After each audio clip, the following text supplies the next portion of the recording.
You are now listening to the Molten Fantasy Sports Podcast. Yes, hello and welcome back to the Molten Fantasy Sports Podcast. We're going to be covering the Parramatta Eels Supercoach team preview. I'm your host of Supercoach, Brain, and I'm with the co-host, Supercoach Mattrix, Matty. How you going, mate? Yeah, fantastic. Just sitting here late nights with Matty and Braino, and let's get a bit sultry. Yeah, I love it. Living the dream, mate. Living the dream. Mate, we're going to cover Parramatta Eels. Now, there's a fair bit to talk about with the Eels. Obviously, they did relatively well last year, but they've lost a few players. I feel like that may impact them this year. So, like, they've gone and lost 7 pretty influential players. They've got Nia Corey, they've lost Isaiah Papali'i, who I think is definitely their biggest loss by far. Ray Stone has gone over to the Dolphins. We've got Oregon Kafusi, Reid Marnie over to the Bulldogs. Hayes Perham, I think, is a really big loss for them as well. He's, an outstanding player, and the Bulldogs have absolutely got a steal in him. And then Tom Opicic is gone as well. So a little bit of a shake-up because we did see the majority of those guys in the starting lineup last year. Do you feel like that's going to impact them at all this year, Matty? Yeah, I think the Doggies and the Dolphins did a bit of a number on them. I don't know if they could afford it either. They had to pay their number 6 and number 7, and they carried them to a premier, at least to a grand final last year. Sorry. So yeah, it makes sense that they couldn't pay all their younger guys. I wonder if Perham, if he gets the fullback role, I'm happy for him to go into another team, and I'm excited for Supercoach that he's gone. But yeah, you just look at the guys that they got and the guys that they lost, and there looks to be a lot more losses than gains. So. It does. So they have gained Jermaine Hopgood. They've also got Josh Hodgson, like you just mentioned. We've got Momasia, and they've got Jack Murchie. So got a couple of guys here that we can see slotting into that starting 13. But we'll kick off with the fullback, Clint Gutherson, mate. He's actually scored the most fullback points last year. Obviously played all the games. So, he's very available, very reliable, average 68.2, 717,000 though. Is that a bit too awkward of a price for you to move on Gutho early? Yeah, I'm not looking at him at all.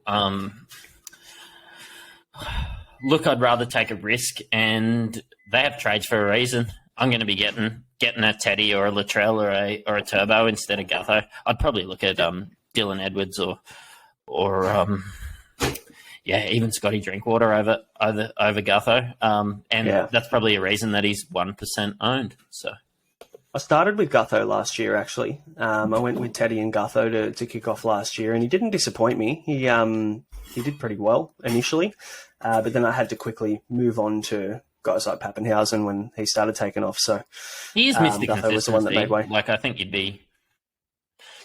think you'd be disappointed if you're spending your money elsewhere, but you want a bloke that you have the opportunity of getting a 68 average that you paid $500 for. So, yeah, absolutely.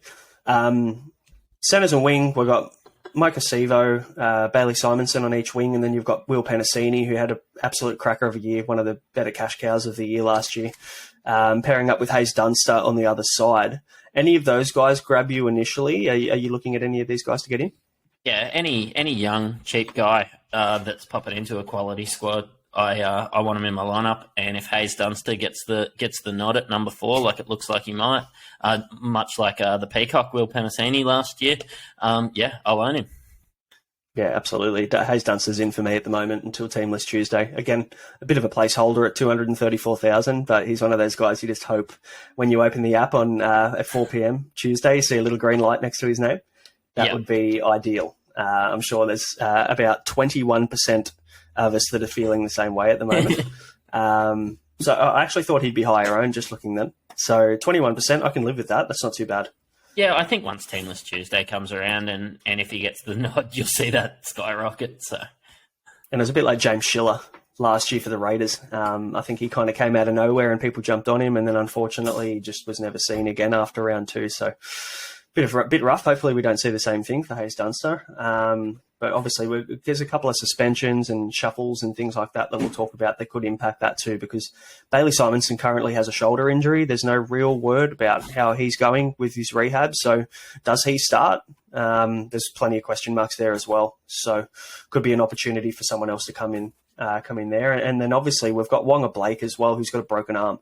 So he's bound to come back into that lineup at some point. Does Dunster or Simonson or potentially both make way for two other guys, one being Wonga Blake? There's a good chance. So plenty to watch there with that Parra lineup. Mate, the 6 and 7, Dill Brown. Did you have Dill Brown at all last year?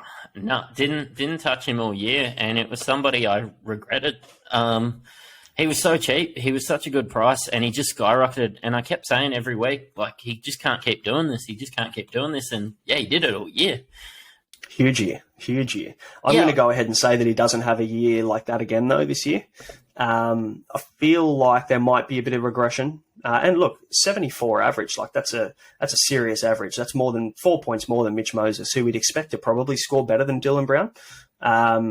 So, yeah, I'm definitely not looking at Dill Brown. He's way too expensive for me early. There's definitely some better, cheaper options that we'll talk through in future team previews. So, yeah, taking a bit of a step forward to my bust. I actually don't expect the Eels to do as well as they did last year. I think some of the losses that they made will be big losses, and they'll feel it. I felt like a lot of the halves were moving forward because of blokes like IPAP and the quick play the ball and such a good forward pack. I see the Eels making a regression, which I'll see, the halves not getting as much ball, Gutho not having as much space. I see the whole Eels taking a step back, and it's not really a massive call. They made the grand final, but I think the top tier guys, you'll see their averages drop. And look, I won't be looking at the Peacock. I won't be looking at Sevo. I won't be looking at the halves. I won't be looking at the fullbacks. Honestly, only if a cheapie comes into this team, really, will I be looking at them. Yeah, that's a good shout. You mentioned bust, mate. Mine's Josh Hodgson. I think he's a big trap at the moment. Obviously he's had a lot of injury issues, ACL reconstruction, lots of knee instability. So he actually went and had surgery on that knee, and it wasn't a typical kind of ACL rupture. There was a lot of instability in the knee that actually caused a lot of issues moving forward for him, and they weren't confident enough in the stability of his knee to actually play him at all, which then he went and got his full ACL knee reco. So there's a lot of question marks around him. Obviously, we know when he was at the Raiders and when he was in his prime, he was doing some great things in Supercoach world, but I feel like he's past it, and I feel like the price that Josh Hodgson's at, I think he's at 385,000. Like that's going to trap a lot of people. I think they're going to look at that and they're going to think, "Oh, that's actually a nice price. I can free up some cash elsewhere." And I reckon you're going to be stuck with a bloke that probably averages 40 to 45 for the season, and you're going to have to try and move him on or create cash elsewhere to upgrade him. So not a fan. A few stats, I guess, for Josh Hodgson as well, in case people are really loving him. Nobody besides James Tedesco has ever come back from an ACL reco and scored better in Supercoach the next year. So James Tedesco, the only player to ever do it. Last year, Luke Keary was the perfect example of somebody who everybody was on in the preseason. Everybody loved Luke Keary. He was 35% owned to start the season. I think he was at like maybe early 500s, I think 515K or something like that. And he had obviously a regression year because he was coming back off the ACL. So, you've got to look at that as well as a pretty important stat to take into consideration with him. Yeah, and look, I agree with you, and I think that your stats are on point there. But I think at 385K, if he starts slow and then you start seeing him, making some steps forward and playing better, my biggest issue is that he plays in a loaded hooker spot, and I can't see me getting him in my team. But if he drops to 290K, a big name like Josh Hodgson, like he doesn't have to cover much more than that 45 average to make you a fair bit of cash. I'm just going to never say never with Josh Hodgson, and he's a class act. And, he's not going to average more after his ACL, and he's not going to be the player that he was. But I think if he drops to 290K, playing in a good Paris team, giving good service to good players, I think could be a little bit of cash to make. My biggest issue is I think blokes like Brandon Smith, I think blokes like Reece Robson, I think towards the end of the year I'm going to have blokes like Harry Grant in my team. Yeah, I can't see Josh Hodgson being in my team. But if you're fading some of those guys and you've cashed up on Cleary and Nico and Tedesco and Latrell, you're going to have to go cheap at hooker. I don't think he should be the 13% owned that he is now. I think it's a wait and see. I think after round 6, if he's starting to get some legs under him, you could look at him. But yeah, I'm just going to say watch him. Put him on your watch list. Keep an eye on him. Yeah. Yep, fair shout. Mate, the props, Regan Campbell-Gillard, Junior Bolo, pretty strong players. Obviously, we know what they can do, both Origin props. Supercoach-wise, both average 50 on the dot. Yep. Are you looking at either? I don't want guys that are going to average 50 unless they cost 200K. So, yeah, 100%. Speaking of a guy that costs 200K, or close to 300, but it's relevant for that segue, is Jermaine Hopgood, who's been rumoured to be starting at lock, or had the first opportunity at lock. Obviously, with Ryan Madison suspended until round 4, that opens up an opportunity for somebody like Hopgood to slot in and kind of show their worth initially. Get 2 price rises out of him if, at worst case. Hopgood's locked in for me. And it looks like he's locked in for most at 41.4% owned. So I think 17,000 people feel the same way as us about Hopgood. Yeah. And he could nearly be in the cheapy category where he is. Starting at lock in an excellent team. I've locked him in straight away. And I'll look to move if he makes way for Maddo. But yeah, that's a little bit away. And I'm praying he makes enough money to be a stepping stone into a little bit better player and somebody that can be points on the board. I think Hopgood, if you're looking to save a bit of money in that second row, and I'll be looking at your top tier players and some real cheapies. Yeah, I think he's somebody that you could play probably week 1. He might bang out 50, which for the money isn't too bad. It's better than paying 528K for Junior Paolo and getting 50. So yeah.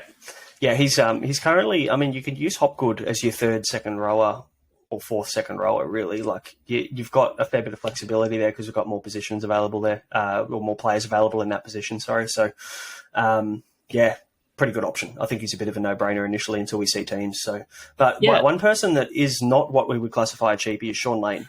Now, coming off an absolute belter of a year, and he did my team a real solid last year. I picked him up as a bit of a pod around mid-season, around before the first Origin, pretty sure, because they were playing that first bye. And he never let me down with 68 average, 724,000 though. There's argument to start with him. How do you feel about Sean Lane? Yeah, look, if I'm looking to load up on second row forward, he's a guy that I'd look at. I'm not really. I think I'd probably look at a bloke like an Angus Crichton or somebody like that instead. But he was a gun last year, and he plays 80 minutes in one of the best teams in the comp, 0.9 ppm. He was, one of the players I regretted not owning, much like Dillbag sitting there at the number 6. I'm not sure I can start with him at that price. I want to use some of those second row forward options to generate some cash. But he'll be somebody I look through in the middle of the season, and I wouldn't be disappointed if I owned him. 100%. The guy loves to hit a good line. He's got a really good connection with Dylan Brown there on the left edge. You can go worse, that's for sure. They've lost a lot of players, and I think he'll look back to go back to what he knows. They've lost a lot of players. He'll see Sean in there, and they'll link together really well. Yeah, definitely. Mate, on the other side, we've got, I suppose, a couple of options, but it's rumoured that Jack Murchie's probably got the nod initially on the right edge. We spoke about Jack Murchie. I'm not going to talk about him in depth again, because if you want to know a bit about Jack Murchie, go and check out the first episode in our team picker. We definitely covered him in depth. 432,000 if he starts. He's a really good option there. But the other guy that I suppose people are really praying and hoping come to light is Bryce Cartwright making a resurgence, the Cardi Party. But there's rumour that he's gone and fractured his leg in the preseason, so he can't really get himself a break. But it'll be interesting to see how that plays out, because Cartwright, obviously, we know is a good enough player to be a starting second rower. We've seen what he's done in previous years, but is he a look for you if he gets the nod or if he's in that 17? Yeah, if he does, like, he's obviously a quality football player, and he's cheap as chips. Yeah, I just get worried that, he's going to play 2 games and be injured. I think that they'll give Jack Murchie a run, and Bryce Cartwright will just be a backup or maybe come off the bench. I think that they're gonna give opportunity to a younger player. It's Jack Murchie's spot to lose, in my opinion. Yeah. Agree Jack with you. Murchie is 1% owned. Did you know that? Yeah. That's why I'm kind of drawn towards these these pods, but I think you've got to also be wary. There's a reason why he's 1% owned, because it is a risk taking a guy like that. He's a little bit unproven. He was great with the Warriors last year on a very poor team, but you've also got to be. He's not Isaiah Papali'i. He's also not Isaiah Papali'i's price. No, not even close. But he was a very similar price to Papali'i when he went to Parramatta, which is pretty intriguing. So. Can he become 600 plus? Yeah, I'd argue that he could if he gets that right edge roll. But we'll see what happens. Lots to change and trials to watch. So we're watching Parramatta's trials with great interest, I think. Yeah, at least you get the opportunity for a cheapie in the Para side. I feel like a lot of those really good teams, they've just kept the same lineup, and there's no cheapies. There's a bit of value in Para. Yeah, absolutely. It's always nice to go with a cheapie or two from a solid team. You know that they're going to get a good opportunity. So, obviously, we mentioned Ryan Matheson already, but he's a no-brainer to come straight back into that squad. Do they use him off the bench as impact and play him just 50 straight from the bench like they did last year? Or do they just put him back in the 13? Still, I guess we're going to have to wait and see on that one. We've also got Jake Arthur off the bench, not worth mentioning him. Makahisi Makatoa, again, 25 average. And then you've probably got Bryce Cartwright there. So, the bench isn't too intriguing. Nathan Brown with a hamstring injury. Nobody really knows how he's tracking either. So, I guess all the bench are a fade at the moment for me. Yeah, I think Nathan Brown, I think if he comes back and plays like that 15, 20-minute role and he drops a heap of cash, he's somebody that you'd look at coming back from his injury. I really like looking at those injured players, and then they just, they come back, they play 15 minutes the first game, they play 20 minutes the first game, then suddenly they drop 150K, and then they move back into their normal role and can be the great players that we expect. So that's right. We've seen him do it. There was rumour that he was going to be going to the Tigers, I think, probably about a month ago, but obviously that fizzled out pretty quickly. So, it'll be interesting to see what they do with him. Now, we've obviously got Wonga Blake that's got to come back into this side once he's that broken arm's recovered. I'd say he'll probably push a Dunster or a Simonson out of that lineup, but we don't know how that's playing. Broken arm, probably you can suggest at least probably 6 to 8 weeks. One guy I'm watching quite closely is Dejan Arce, because there's a good chance that he's in the running for that centre position with Dunster as well. He did play a bit of centre with the Warriors, so I'm interested to see how they play that there. Any looks at any of the other squad that interest you, Matty? If Momasia gets an opportunity, very talented football player. I think if there's a big injury, I think Arcee's worth a look at. Look, if the 6 or 7 gets injured, Arcee's going to be injected right in there, and he's someone that I'd be looking at. Again, just cheaper players entering a quality football team. He's a quality player in his own right.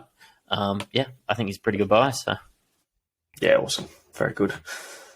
Mate, I guess the last one for me in my boom for this time around is Mitch Moses for this year. We didn't really touch on him too much, but I never used to be a big Mitch Moses fan. And that was because when he was at the Tigers, he obviously didn't play his best football. And that left an indent in my brain. Who plays their best football at the Tigers? Can I just ask you? Not many, mate. But Adam Dewey's playing all right. So I'm going to hope that he continues playing some good football with us. He'll look great in the centres, man. Mate, we're turning things around. I'm optimistic about this year. So we'll see how we go. But, mate, Mitchell Moses, obviously, he's got the goal-kicking duties on a very good team. We've seen him run himself. He's got a really good running game. His kicking game's class. He averaged 70 last year. I feel like that's a little bit under. So I feel like Mitchell Moses is a guy. And we've got to remember that the Eels don't have a bye until round 14. right? So you've got 13 straight rounds of Mitchell Moses that you don't have to worry about when the bye's coming up. And he could be a guy that you look at in that second halfback position if you're looking to fade a Nico Hines and want to save 150 grand. So I don't mind Mitch Moses. He's my boom. I think he's going to have a career year this year. I think he's probably going to have his best year of footy. Whether that leads to a premiership, I don't believe it will. But I can see him taking a step up this year. Yeah, I disagree with you. I think the expensive players on the Eels are poor substitutes for the truly elite Supercoach players. I don't think Gutho, Dillbags, or Moses outscore their 2022 averages. Cool. I like it. Maybe we should have a little bit of a BALTER bet on that. Yeah. So we can see. I'm going to say that Mitchell Moses exceeds his average. You're going to say that he doesn't. And, yeah, let's do it. We'll first BALTER bet of the year. 4-pack of BALTER straight to your front door if Mitchy Moses scores under 70.2. All right, I'm excited. And that full strength stuff, not this. Yeah, no, we're going with hazy. We'll go hazy. Oh, hello, Jackie. Yep. Love a BALTER. If BALTER's listening and want to sponsor this podcast, mate, we're definitely all ears. Yeah, like all our cost is a carton a week, so I'm pretty cheap. That's it. Got to keep the sponsors happy.